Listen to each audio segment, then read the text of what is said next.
insisto que estamos desarrollando un proceso tratando de hacer una síntesis que ustedes van a desarrollar con el propio libro en el estudio. Ahora vamos a pasar a un elemento muy importante. El tránsito de la forma general del valor, es decir, donde hay una mercancía que expresa a todas las otras mercancías, a la forma de dinero, porque el dinero es una forma del valor, a pesar de que hay unas personas que dicen que el dinero no es mercancía y bueno, evidentemente tienen una posición contraria a lo que dice Marx. Esa mercancía que se llama dinero termina expresando a todas las mercancías, pero no es el valor, es una expresión del valor, insisto en eso, es una expresión del valor, no es la cosa en sí, sino es una forma de expresar esa cosa. La forma de equivalente general, que habíamos discutido antes, es una forma de valor en abstracto. Puede, por tanto, recaer sobre cualquier mercancía.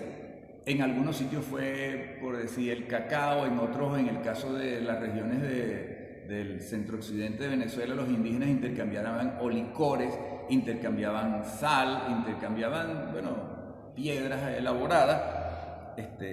Por otra parte, una mercancía solo ocupa el puesto que corresponde a la forma equivalente general, forma 3, siempre y cuando que todas las demás mercancías la parten de su seno como equivalente. O sea, esa mercancía solamente va a cumplir la función de ser el equivalente general. Ella va a ser la referencia de todas las otras mercancías, pero en un papel propiamente de ella no lo va a cumplir, sino que su papel va a ser el equivalente general. Hasta el momento en que esta operación no se concreta definitivamente en una clase determinada y específica de mercancía, llámese cacao, llámese licores o llámese oro, no adquiere firmeza objetiva ni vigencia general dentro de la sociedad, la forma única y relativa del valor del mundo de las mercancías. Ahora bien, la clase específica de mercancías a cuya forma natural se incorpora socialmente la forma de equivalente es la que se convierte en mercancía dinero o funciona como dinero.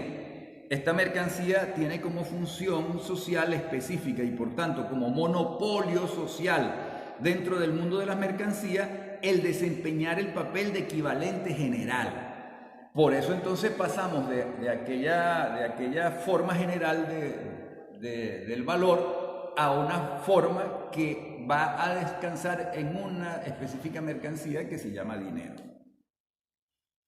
Este puesto privilegiado fue conquistado históricamente por una determinada mercancía, que figura entre aquellas que en la forma 2 desfilan como equivalente especial del lienzo y que en la forma 3 expresan conjuntamente en este valor relativo, el oro. Entonces, en este paso es el oro el que asume el papel de equivalente general, que es una mercancía, pero una mercancía que tiene como una de sus funciones y función fundamental ser el equivalente general.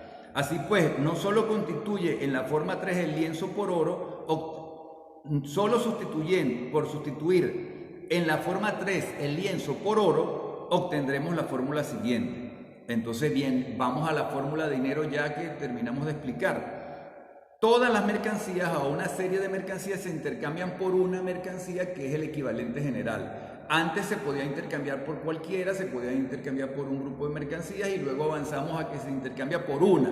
Pero luego, para pasar a la forma de dinero, no es por una particular, el cacao, no, sino por una que tiene unas condiciones particulares, que es el oro. Y ahí nace entonces la forma dinero del valor. No es el valor, sino es una forma que se expresa el valor.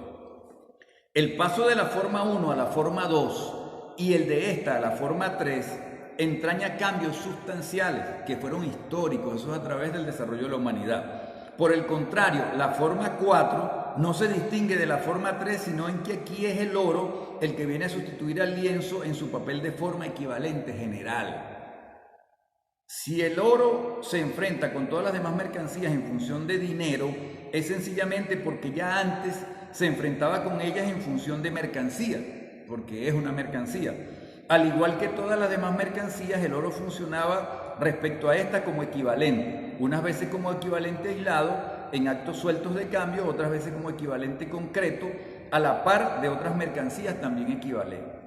Tan pronto como conquista el monopolio de estas funciones en la expresión de valor del mundo de las mercancías, el oro se convierte en la mercancía dinero, Y es entonces a partir del momento que se ha convertido ya en mercancía dinero, cuando la forma 4 se distingue de la forma 3, o lo que es lo mismo, cuando la forma general de valor se convierte en la forma dinero. Y ratificamos, el dinero, que en principio quien cumplió la función de dinero era el oro, es una mercancía que tiene varias características, entre otras, que se produce para el intercambio. La expresión simple y relativa del valor de una mercancía, por ejemplo del lienzo, en aquella otra mercancía que funcionaba ya como mercancía dinero, verbigracia en oro, es la forma precio, porque el precio es de la determinación en dinero. Por tanto, la forma precio del lienzo será así, nos lo explica. Entonces hemos llegado en nuestro análisis cómo es la forma de expresión del valor, que no es el valor, sino es la forma de expresión del valor.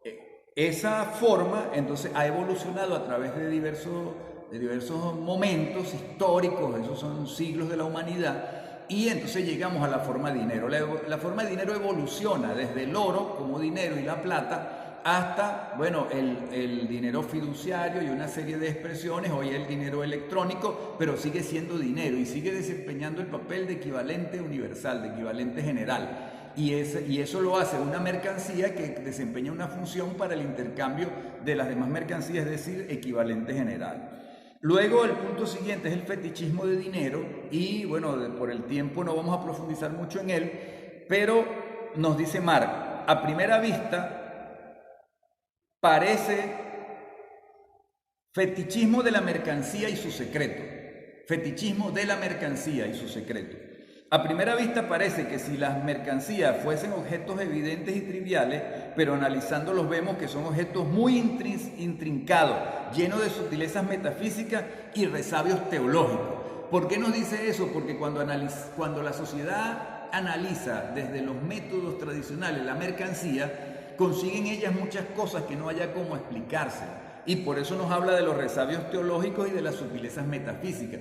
No nos las explicamos como una cuestión concreta que está allí, sino que nos las explicamos de acuerdo a una serie de ideas de la propia sociedad. Y por eso Marx de alguna manera hace burla cuando habla sobre que las mercancías hablan sobre ellas y las mercancías dicen cosas, porque lo que nos está diciendo es que la mayoría de la gente trata de analizar la mercancía desde las sutilezas metafísicas y teológicas. Es evidente que la actividad del hombre hace cambiar a las materias naturales de forma para servirse de ellas. La forma de la madera, por ejemplo, cambia a convertirla en silla. No obstante, la mesa sigue siendo madera, sigue siendo un objeto físico vulgar y corriente. Pero en cuanto empieza a comportarse como mercancía, la mesa se convierte en un objeto físicamente metafísico. No solo se incorpora sobre sus patas encima del suelo, sino que se pone de cabeza frente a todas las demás mercancías y de su cabeza de madera empiezan a salir antojos, muchos más peregrinos y extraños que si de pronto la mesa rompiese a bailar con su propio impulso. Bueno, es una forma irónica de abordar el tema. Y aquí, bueno, en este tema vamos a acelerar y vamos a terminar diciendo que ¿de dónde provienen las ilusiones en el sistema monetario? Que es, bueno, al final la máxima expresión del fetichismo. ¿De dónde provienen las ilusiones del sistema monetario? El sistema monetario no veía en el oro y la plata, considerados como ni dinero, manifestaciones de un régimen social de producción, sino objetos naturales, dotados de virtudes sociales maravillosas. Como que si las virtudes del oro y la plata maravillosas para el intercambio no fueran un hecho social, sino un hecho solo intrínseco. Pero ciertamente ellas tienen unas cualidades intrínsecas por su valor de uso, pero tienen unas cualidades que son sociales y que algunos no ven todavía o no veían. Y los economistas modernos, que miran tan por encima del hombro al sistema monetario, no caen también ostensiblemente en el vicio del fetichismo tan pronto como tratan del capital. ¿Acaso hace tanto tiempo que se ha desvanecido la ilusión fisiocrática de que la renta del suelo brotaba de la tierra y no de la sociedad? Como que si el dinero fuera capaz de producir dinero y no que eso se transforme en capitales a través de un proceso donde se explota a los individuos. Que eso lo veremos más adelante, y nos dice entonces Marx, un poco frenándome también, pero no nos adelantemos y limitémonos a poner aquí un ejemplo referente a la propia forma de las mercancías. Si éstas pudiesen hablar, dirían: es posible que nuestro valor de uso interese al hombre, pero el valor de uso no es atributo material nuestro. Lo inherente a nosotros como tales, es decir, como mercancías, es nuestro valor. Nuestras propias relaciones de mercancías lo demuestran. Nosotras solo nos relacionamos las unas con las otras como valores de cambio. Oigamos ahora cómo habla el economista leyendo en El alma de la mercancía. El valor de cambio, es un atributo de las cosas. La riqueza, valor de uso, es un atributo del hombre. El valor considerado en este sentido implica necesariamente el cambio, la riqueza no. Así lo dice el economista, que ciertamente no comprende bien el fenómeno. Y más o menos este economista termina diciendo lo siguiente, que lo hace Marx como un elemento de comparación de esa forma de análisis. La traza y la figura la dan las circunstancias, pero el saber leer y escribir es un don de la naturaleza. Sabemos todos que saber leer y escribir no es un don de la naturaleza, es un producto social del desarrollo en el cual los individuos aprendemos una serie de cosas a través de la sociedad. Y con esto terminaríamos nuestra exposición. Luego seguiremos con otros compañeros, con otros aspectos en el desarrollo del libro de Capital. Luego viene el proceso de cambio. Y bueno, esperamos que podamos interactuar a través de los grupos, que ya van más de 1000 personas participando allí, y que además de eso podamos hacer algunas actividades presenciales, recordándole que todo este movimiento global para la lectura y estudio del capital culminará en un acto muy importante en el mes de octubre en el Seminario Internacional de Economía Marxista.